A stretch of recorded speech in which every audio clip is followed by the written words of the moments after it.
Hello everyone, thank you very much for joining me. In case you didn't know, my name is Todd Bryson. I'm an Akashic Records practitioner. I have a very important message from our cosmic family today, and I'm excited to bring that to you, and I think it'll surprise a lot of you. They gave us a lot of stuff to talk about, and all of those things are within like a specific category, but important to bring into your awareness. Before I do that, I want to let you know that if you have a loved one or a family member, friend who, would benefit from opening the Akash with me, I have a gift card option on my site. So that will allow you in the holiday season to give them something on Christmas. And what they can do is they can go in and book whenever it is that they're ready to, a year from now or 2 weeks from Christmas, whatever it is. I also want to let you know, you may have noticed there haven't been many uploads from me the last couple of weeks, and that is because I'm deeply engaged in the creative processes, and I think you guys will be surprised and excited about what I've come up with. I've been working with the guides to manifest what they've called celestial geometry. So look out for something new coming from me soon. It's super complicated, and the process of implementing the designs is even harder. But give me a little bit of time and I'll have that ready for you. Okay, so Galactic Federation of Light has let me know that Gaia right now is going through one of the most important periods of changes and recalibration that she has been through in a very long time. And be mindful as you continue that there are those who have the agenda to spin the earth changes that appear as something negative. As Gaia is dying, give us more control. We need to block out the sun so the earth, isn't absorbing so much. There are certain things that Gaia needs to do to heal herself, and you and I, the old souls and the light workers, will not allow her to be interrupted and disturbed during that process. So let me give you an example. There are forest fires, that are naturally occurring, and there are forest fires that are unnatural. But I'll let you know that when a forest has exhausted its current state of being and it's looking for recalibration, maybe there's too much overgrowth for new things to come up. What the forest itself will do is collectively decide tree by tree that it is time to ask the atmosphere to strike the ground and to start a fire. Can you see the systems at work? Sometimes destruction appears to be one thing when it's actually another. Give Gaia space, let her work within her systems and processes comfortably, and do what you can as an informed, enlightened old soul to counter those who might take advantage or try to manipulate her during those important periods of growth and rejuvenation. So in the next few days, Gaia is going to be getting several different waves of cosmic radiation through solar storms. And what this is a care package for Gaia from the Creator specifically. And there will be those who tell you, no, we're in trouble, and they may even claim to be biblical scholars. Let Gaia heal. I want to bring into your awareness what those care packages are providing her, the resources that are coming, and the systems that are being improved and implemented to house humanity and the new earth as we go forward. So let's start the list. The fractals are changing. The fractals that bring forward the physical manifestation are changing in their foundation, which means that humanity, the earth, and Gaia, and every creature, place, and thing that exists here is going to look and feel a little bit differently. So for example, Gaia is going to be rejuvenating old and dormant springs, and we'll tell you why. This has to do with a different part of this, but the rainfall is going to change, and old waterways are going to open up to heal and replenish the earth and the land and the soil in different ways. And the reason I've written this down is I'm not scientific at all, so I can bring the concepts forward, but can't really explain further than that. But Gaia is going to be implementing new photosynthesis processes and different kinds of light absorption. When the fractals change, what that means is the way that energy is processed cellularly changes, and there are new food sources coming in for all the plants and the creatures. And what we need to do, and what has been in the works for a very long time, is calibrating our physicality to be receptive and compatible with those new things coming in.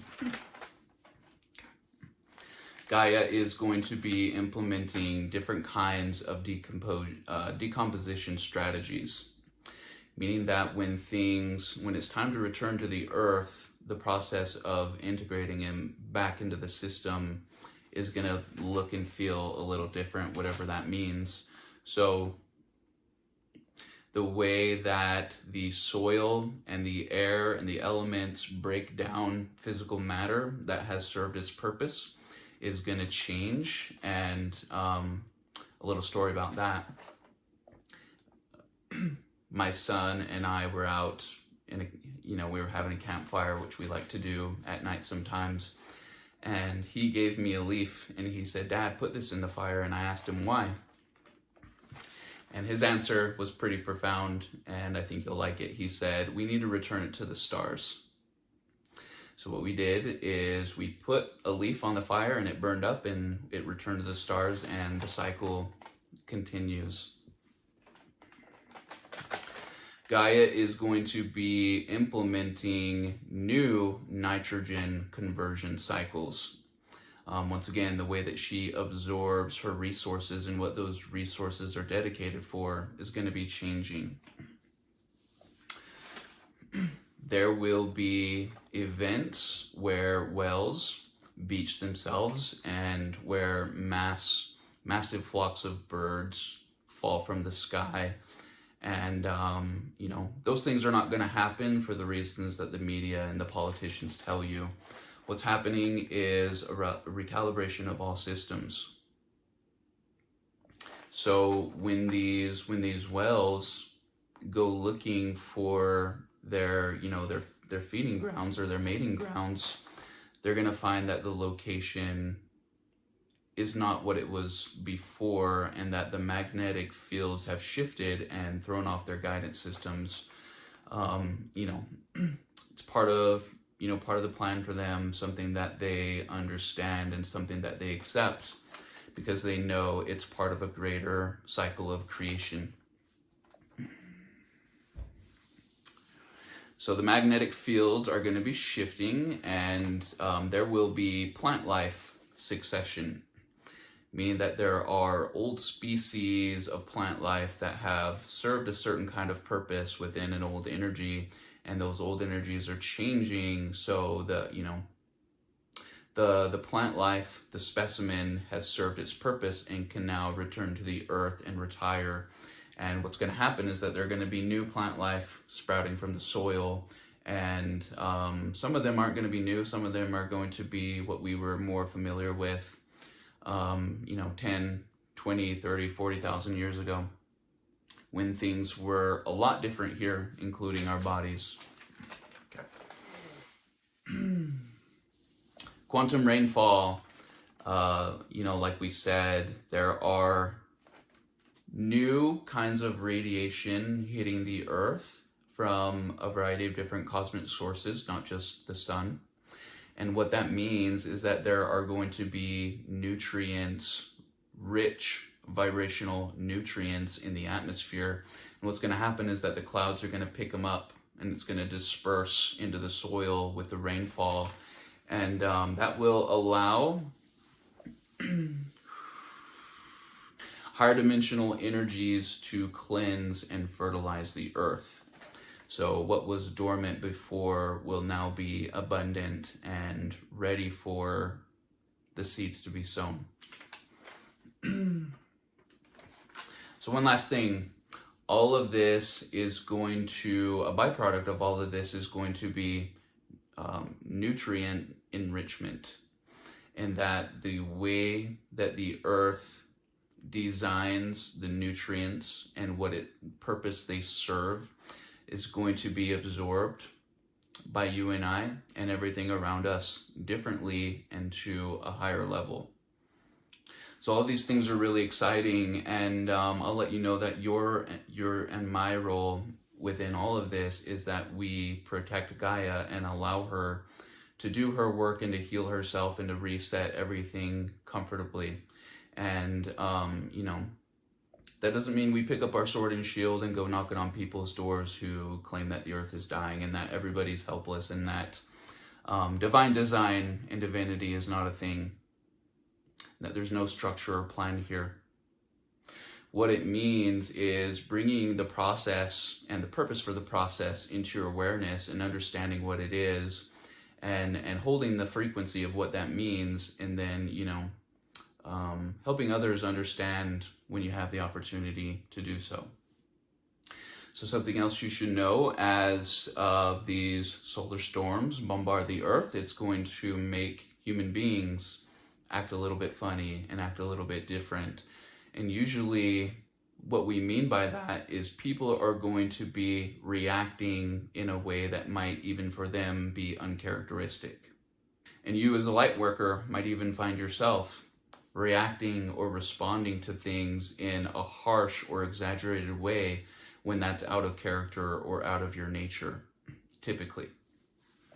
So I will give you a very powerful secret, and one that has served me very, very well. And your brain has a delay from when it observes something to when it understands what it has observed. And sometimes our reaction takes place somewhere in between that. So just to give you an example how this works, you know how when somebody says something to you, your first initial response sometimes is, what? Like, what did you say? And then when they repeat again what they said to you, you're like, I don't know why I asked you to repeat what you said. I knew what you said. And once you started saying it, it really set in. So I think we've all had those experiences, and there's something to it. If you, before responding, give yourself 3, 4, or 5 seconds of just breathing and being calm, you will save yourself a lot of trouble. You will spare the ones around you from having to deal with your fire and the warrior from getting out of control. And you will give yourself time to absorb what you've witnessed or observed and respond the right way. It's no fun as a light worker to work so hard to cultivate this high frequency just to lose it by reacting in that between space. Give your mind time to figure out what's going on and to settle itself down before the emotional body speaks first. Okay, and on a different note, there are going to be some very old corporeal forms that are passing away, and it's going to happen in a domino effect. And there are dark ones that have attached themselves to physical bodies, and that they've gone through cycles, body from body, century after century after century. And the reason they're letting themselves get so old is because they know that they cannot engage in that same process. When their physical body that they're attached to passes away, it is simply judgment time for them. And that there's no moving on to somebody else. And they're trying to leave right now desperately. They're trying to find the stargates. They will not find them. They're trying to find our ships in the Arctic and the Amazon. They will not find them. They have tried to leave through the fourth dimensional gates and openings and rips. They cannot. So what do they have to spend as long of time in the bodies that they're occupying that are basically decomposing. Some of them look like just like they've not been here for a very long time. But, wish them well as they meet their creator. And you and I will do the same someday. It's not our job to cast stones, but it is time for them to go. And humanity is looking forward to existing in an energy that is supportive of free will and sovereignty, absolutely.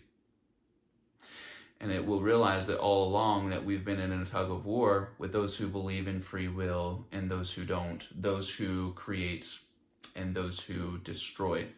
It will be the creators who at the end of the day are the ones who are standing, and their names are you and I. Anyway, thank you very much for watching, you guys. I will see you soon. Goodbye.